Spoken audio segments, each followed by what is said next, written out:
just a few more little shares and experiences about what happens post Makara.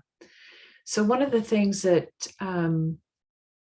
I noticed, or that I did, yeah, in meditation, was that I just felt this overwhelming need to be absorbed by the void, or that dark screen when you're meditating. So I just kept bringing it in and bringing it in, and this is the going within that Makara does to you. You start turning within and kind of looking and discovering that landscape.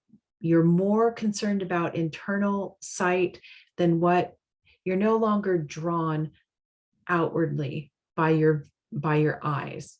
Does that make sense? Because the eyes are so connected. Eyes and ears are so connected to the ego that now everything you're drawn inward. So I started just letting go of everything, my body, and allowing the void to come in, and kind of like eat you up, annihilate you, absorb you. And of course, it was terrifying. That's what, during this process, and I'm saying this to you because I say, try it out, because I learned something about this dark screen in meditation, what it means. Kundalini taught me something. Anyway, in this process of, several weeks of doing that, lots of fears came up, and would stop. It would only go so far. And this is when the death dreams started, because you're inviting annihilation. You're inviting the abyss to come in and take you over. So it feels like a real death. Anyway, so I was doing that, and what I learned, what Kundalini Shakti taught me, may not be correct. Maybe I've misinterpreted, but it feels really right. It was right for me. That dark screen that you see in meditation is that void, is Kundalini. And she, anyway, you want to bring that, you want to bring her into you, okay? And after several weeks of doing this, I woke up one day and I felt literally, and I still do, that I had merged with Kundalini Shakti. And I thought to myself, this kind of sounds sacrilegious. I don't even know what that word means, but I felt like I was saying something wrong. But I could literally feel that she, Shakti, the void, Shakti, had merged with me. And it wasn't until about a week later, I was reading once again in that book of spiritual transformations, or even perhaps it was even in this book, Kundalini Vidya. And it talked about there are some different stages that Kundalini, stopping stages. I can't remember. Anyway, there was something in there, and it says, and finally the mind merges with Shakti. There is a merging with Shakti. And I was like, hallelujah, I'm not crazy and I'm not being sacrilegious, that there is a merging with Shakti. I don't know how to explain it. I don't know what it means. Maybe here's what I think it means. Oh, I don't know. I don't know what it means.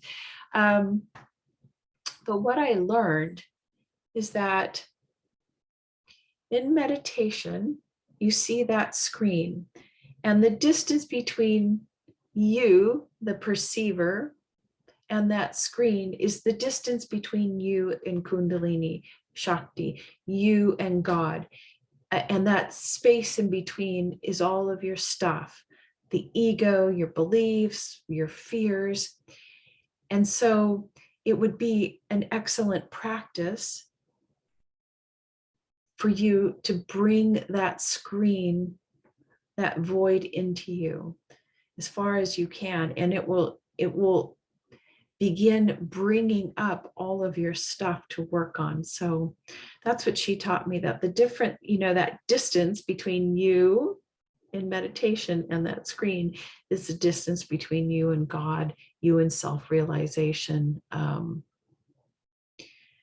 That may not be true, but that's how I experienced it. And let's see, what else? What else? Several things shifted after that. So now when I'm in meditation, I cannot I can't, it's like turning off the lights. When you're in a room, you turn off the lights and it's totally dark. You're in the middle of it. You can't see your way out. And that's how it is to me. And so it feels like there's like an absorption of Shakti, the void. I don't know. Yeah, I can't find my way out of it. And that's kind of a creepy feeling that you can't find your way out of the void, but it's like I'm in it. I've allowed the absorption to happen, but there's still a sliver of separation because I don't feel that I have fully realized that I am the void, if that makes sense. That's how I'm experiencing this. I'm totally absorbed by it, but there's still an I that hasn't been totally annihilated, and it still hasn't realized that I am the void, that I am Shakti. However, after that, I did, let's see, some more things have released, and I'm going to share these things because these are good indicators that you are in upper process of Kundalini. And let's see, it was last Friday. I can't remember. Maybe it was this Friday, which was yesterday. I cannot remember. Time has no meaning for me anymore. Oh, yeah. Lots of different signs. My breath, something about my breath. When post Makara, it said that prana now controls the mind, whereas previously the mind was controlling prana, or mind was controlling the breath. But now the breath is controlling the mind. The breath does its own thing in meditation in general. It's the controller of everything. And it's a very weird feeling. So in meditation, and you can have these experiences prior to upper process in meditation, where there's super, super, super long inhales and then a holding of the breath. And then, of course, yeah, one of the big signs of post-Makara are entering into different levels of samadhi. And I have absolutely experienced that, where there's different levels of samadhi, which I'm going to look into, and maybe if I learn what they are and can describe what they are in a simple manner, then I'll share them with you. But they talk about you've entered into, I think it's the top samadhi. I don't know how to explain. I don't want to say the highest level of samadhi, but I guess that's what it is when you experience sleepless sleep, bodiless body, breathless breath. Yeah, absolutely. Like you go somewhere, like you don't know you're in samadhi, or I didn't know I was in samadhi or a level of samadhi, because you're gone, no breath, and you come back and you go, holy shit, I wasn't even breathing, but there's an awareness there. And it's really weird. After Makara, you go into meditation. Oh yeah. And you go like super fast, unless something is coming up, some unloading is happening. Meditations for me, first of all, like it was a struggle to just get 40 minutes. I'd be like 20 minutes would be a struggle, but then I would have my standard 40-minute meditation, and then I would pop out. It would be like, I wouldn't need a timer, 40 minutes on the dot. But now I go well beyond an hour, hour and a half, hour 20. It's like, so meditations get longer naturally, and you're super fast getting really deep. And from what I understand, you go right into meditation and you go into deep sleep consciousness very quickly. And it's your brain, I hope I'm remembering this correctly. goes directly into deep sleep. So it's as if you're sleeping. So this is the sleepless sleep, but you're totally aware. And all this unloading happens of the mind without attachments. You're there, you're watching it as if you're dreaming, asleep, but you're fully awake and you're watching all the unloading happening. So that's sleepless sleep, but you feel like you're asleep, but you're not doing the head nodding. Your physical body isn't asleep. You're fully aware and fully awake, but your brain is asleep. I don't know how to explain it. Yeah. Anyway, what else? Yeah. So samadhi is good, but sometimes you don't know you're in it. But what I can say is even just a glimpse into samadhi lasts, like the effects of meditation last throughout the day, and they have a continual build-up effect. It doesn't go away, like you don't lose it. So those are some of the signs that you are in upper Kundalini process. What else? So I'll just share just this one experience that happened recently. And I think it's a result of being absorbed in meditation, whatever. And perhaps an indication of bindu or parabindu. I don't really know. And I hate to throw those terms around because it sounds so lofty. And I don't I don't want to sound arrogant or whatever. So yeah, I was driving. It always happens when I'm driving.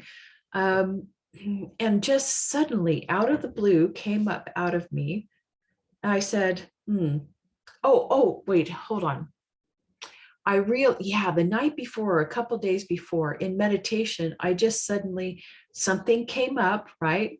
All this stuff happens without you. There's no you doing anything anymore. That's the beautiful thing. Meditation happens to you. All of this stuff comes up without you, the personal I, making it happen, intending it to happen. That's the beautiful thing.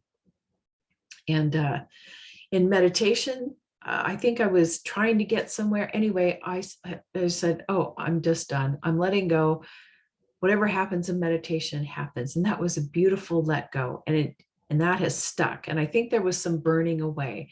So there was letting go of reaching something in meditation. So I think a little more I burned away. And then a couple of days later, I'm driving. And once again, something came up. And I just said, it's time. I just let go of any need to seek peace, love, resistance of anything. And I literally felt that letting go of searching, that we're all spiritually seeking peace and love and unity and bliss. And I just said, oh, it's just time to let it go. And I could just feel this release.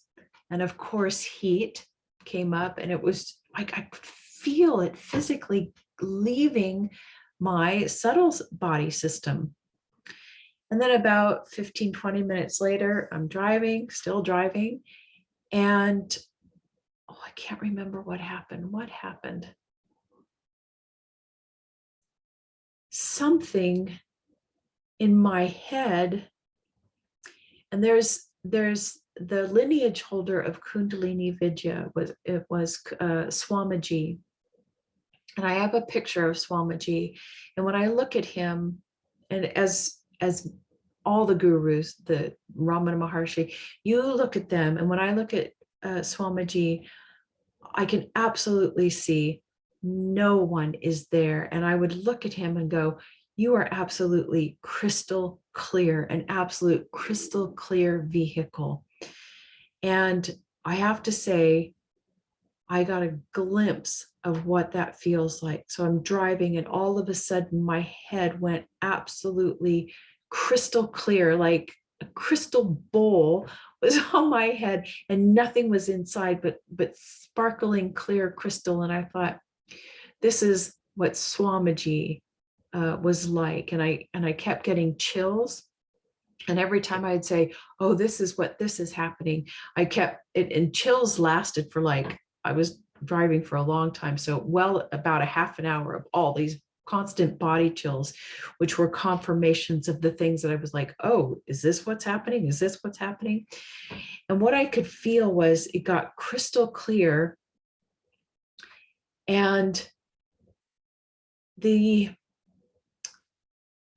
prior to that clearing out of the head, what I could feel was there was a seer, the true seer, the true perceiver was in my head and like looking at life through a viewfinder, the ego construct. And so it was very muddy. And what it felt like was that viewfinder was taken out of my head and the seer moved all the way up into the front of my physical body. And now when I see out my eyes, the seer isn't in my head looking through a viewfinder. The seer is out here. I know how cuckoo that sounds. Now my head was no longer feels that crystal clear, like Swamiji, no way.